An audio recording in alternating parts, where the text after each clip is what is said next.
Hello and welcome back. I'm Arumba. Thank you for joining me. Let's play some more Phrygia in Imperator Rome.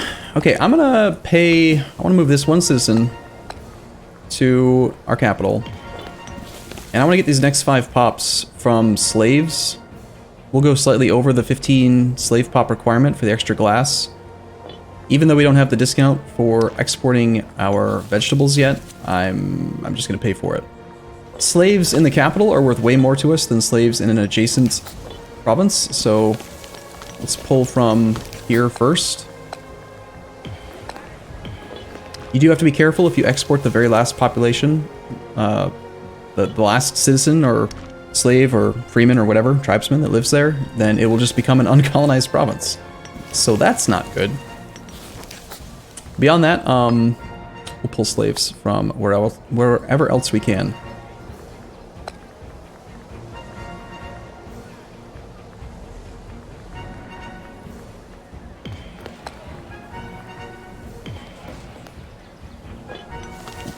Okay, that puts us at 39 and gets us the 15th slave. We'll do 1 extra just to get to that magical sweet spot that unlocks the next building slot.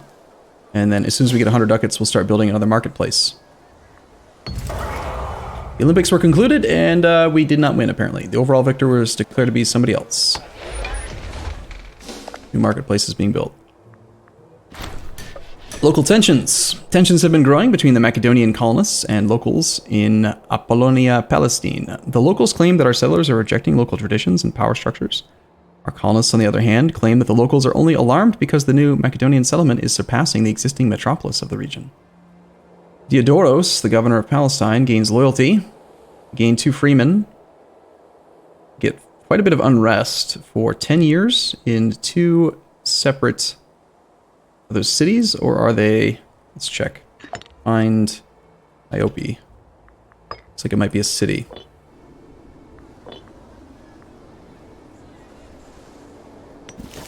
Yeah.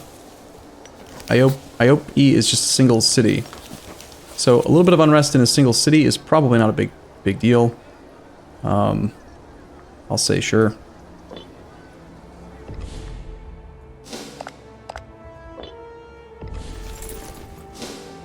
I'm gonna go ahead and recruit a couple more cavalry.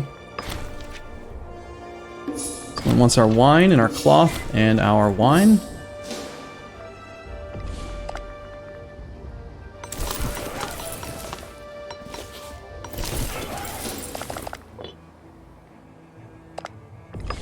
Our country has traditions, Greek traditions. They have some light cavalry discipline modifiers.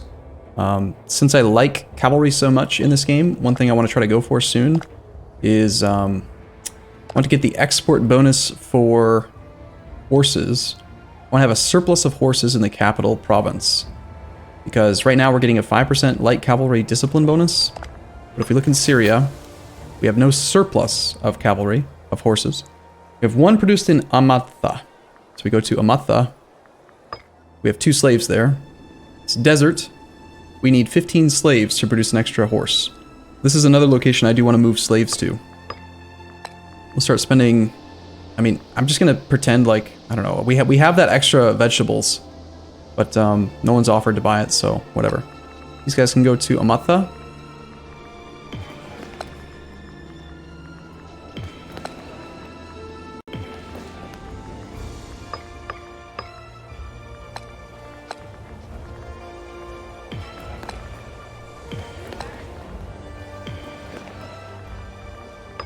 That's 8 so far. Amatha is also a border province, so if we can pull slaves from any adjacent provinces, that'd be a good thing to do too, to pull them into the capital province.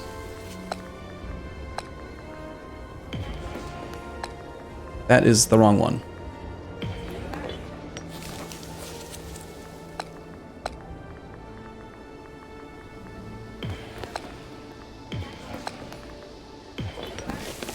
Okay, we need 3 more, but we are out of civic power.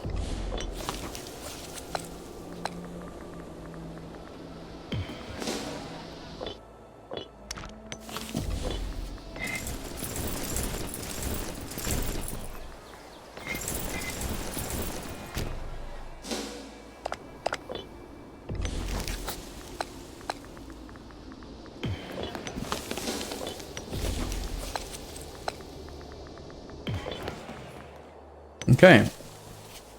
Amata is now producing horses, which gives us the surplus, which means if we look at trade, we now have the surplus horse bonus in the capital state, capital province. Means, if we look at our stats for cavalry, we now have our hippies have 5% light cavalry discipline. This is going to become 15 as soon as the next month passes. So there we go, 50% discipline on all cav. Which is quite good, must say.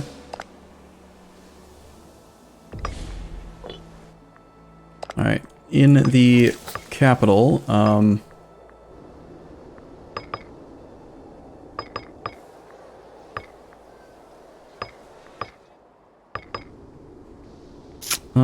let's see. Trying to decide where we can promote some more citizens. Realistically, in the province capital, I just want as much research as possible, so I'm gonna get most of the freemen promoted.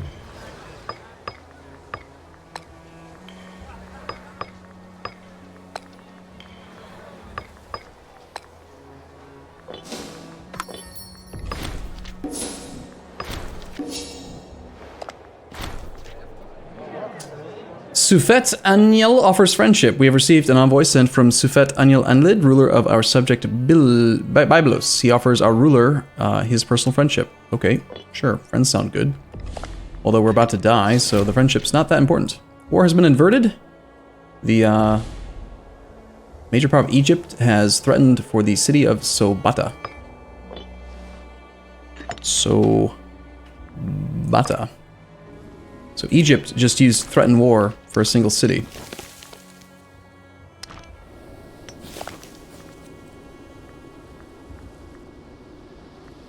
So he fabricated a claim which gave him like a justification for it. I don't think that we have the ability to threaten anybody right now.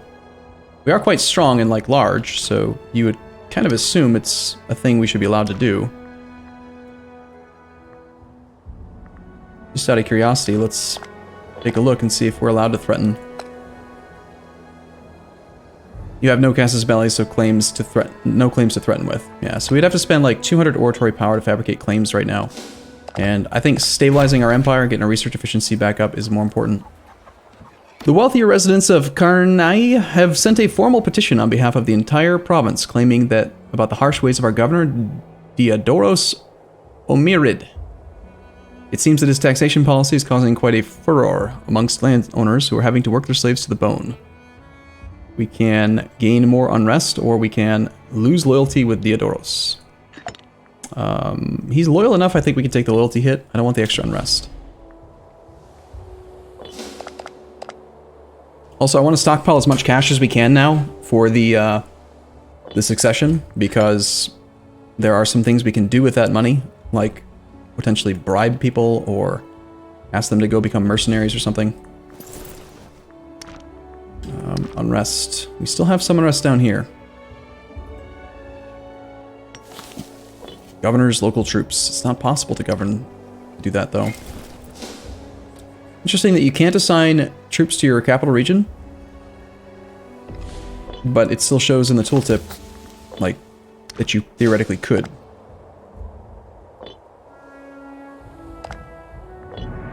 So war going on over here. Rome is currently at war with 5 nations. They're a bit busy. Rome has expanded quite aggressively into this region down here.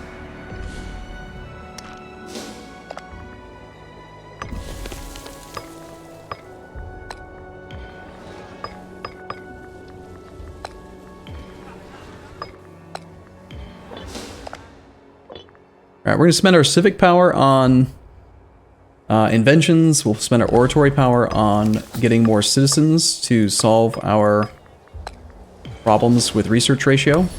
And religious power, basically religious power is just used for forced conversions, also for blessings, and we still have quite a bit longer on our blessing. So I'm going to go ahead and spend some of this on stability then. Unlike in Europa Universalis 4, where buying stability is usually something I don't do, I do it quite often in Imperator because in EU4, you spend admin points to buy stability. In this game, you spend religious points, and religious points are just nowhere near comparable to admin points. They're not worth as much, so I'm willing to pay extra to just go higher on stab. This gives us more taxes, better legitimacy, more research, popularity, loyalty of our subjects, etc.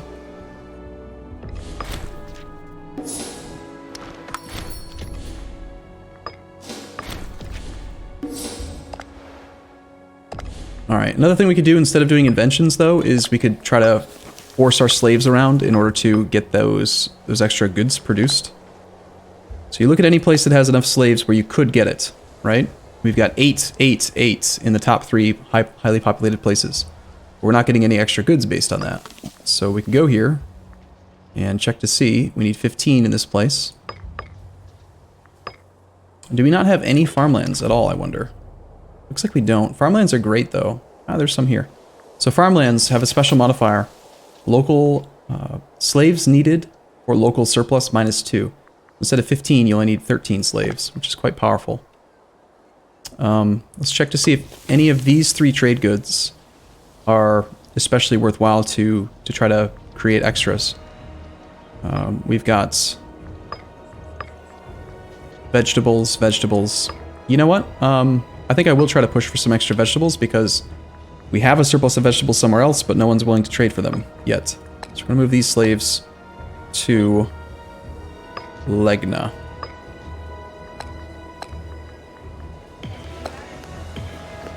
And we need 5 more.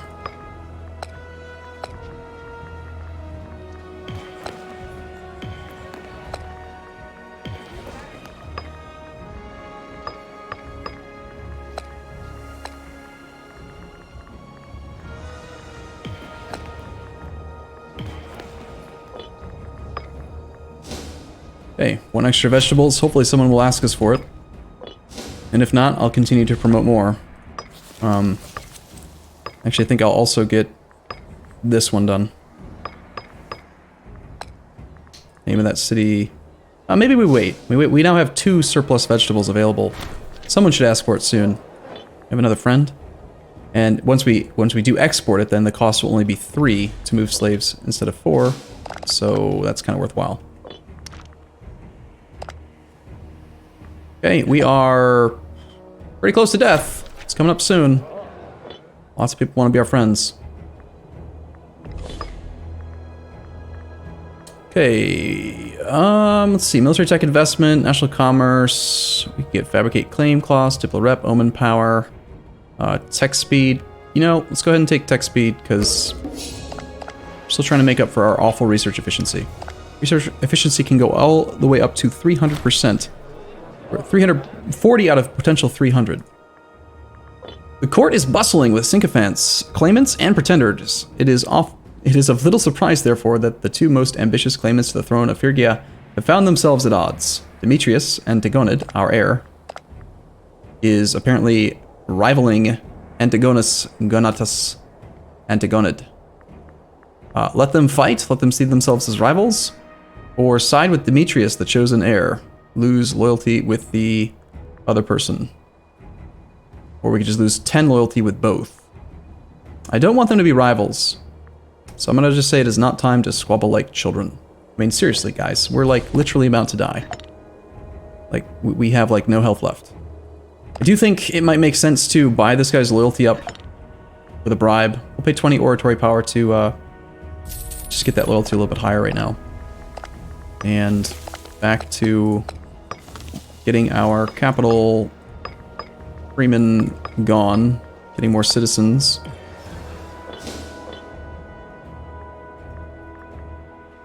Not missing out on any manpower recovery rate.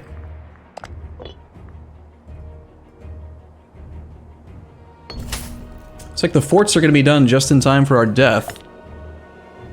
About 2 months left. Lofty ambitions?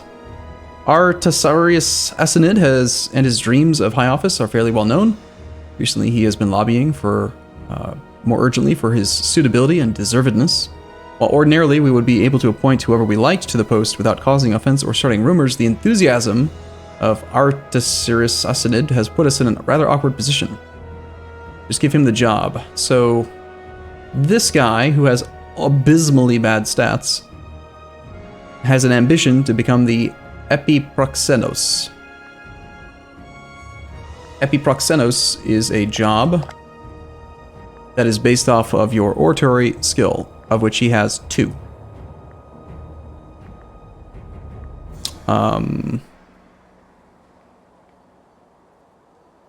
The current guy, Lygergos, loses loyalty. Just out of curiosity, what happens if I do this? Artius, whatever his name is. If I give him the job now, your loyalty is currently at 75. And you are Lyrgokos. If I do that, his loyalty is at 55. So he still lost the 20% loyalty that he would have lost anyway. I wonder what happens now. Does he lose another 20? Let's find out. He lost 20 twice. So that's a bad idea. Don't do that. But I'm just going to turn right around and fire this guy, so whatever. Here, you can have your job back. I was just kidding. I made it funny. And he's back to 55 loyalty. So I guess in the end it didn't really do anything. But experimentation ho, right? Okay, we got all of our fortress complete. We're still making 32 ducats a month. Let's go ahead and turn on fort maintenance because I know that we're gonna potentially have issues here coming up because we are dead. With the passing of Antigonus, the state that he built out of his Phrygian satrapy stands for the first time without its founder. The meteoric rise of Antigonus once attracted the envy and admiration of a generation, but losses in Egypt and Babylon proved too hard to turn around before the old general finally died. With the passing of its first king, the Phrygian realm is more disunited than it has been in a long time, especially among the cities of Asia Minor. Loyalty is seemingly wavering, and the entire region is now at risk of defecting from central authority. We could likely hold on to it, but this would come at the price of further alienating our remaining loyal subjects. We will return to reclaim what was lost, make Pergamon into an independent country. Or, we must not let go of a single city. We can lose 30 legitimacy. And we lose 20 loyalty of subjects. Wow. Where is Pergamon?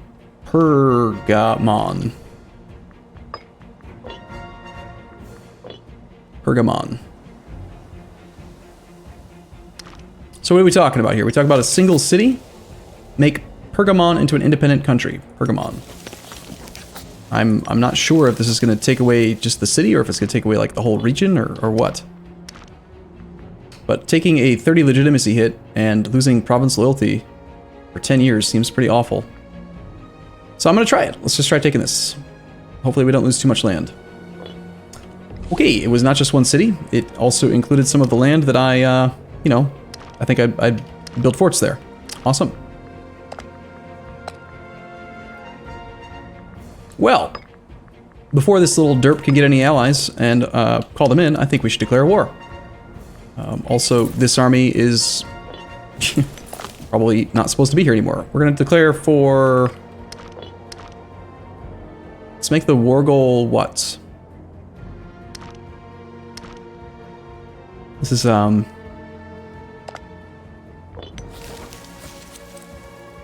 province of Lydia in Asia.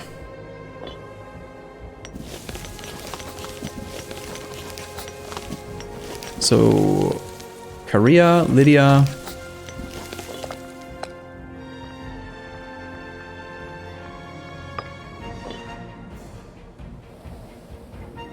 Let's choose one that doesn't have any forts. And is easier to siege out. Looks like probably this one. Korea Mediterranus. All of our feudatory subjects are going to join automatically. We lost that stab on Monarch Death. I'd like to keep on trying to bump that up.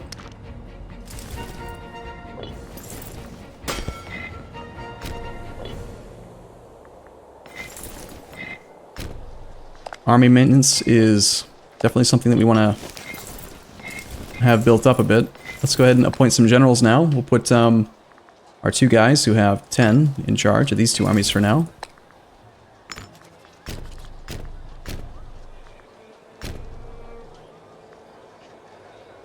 We are currently exiled because we declared war while we were in a hostile province, which makes sense. Let's go ahead and grab this stack.